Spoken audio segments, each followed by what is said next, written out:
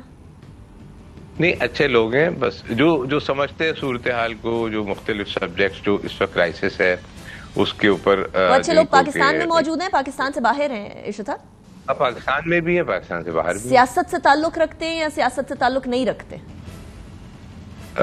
دیکھیں، چاہے سیاست سے تعلق رکھتے ہوں، چاہے ریاست سے تعلق رکھتے ہوں، سبھی ریاست سے تعلق رکھتے ہیں، لیکن میرے ساتھ جو لوگ ہیں وہ زیادہ تر سیاست اور پروفیشنل ہیں، مطلب جو مختلف فیلڈز کے ایکسپرٹس ہیں. اور کیا وہ صرف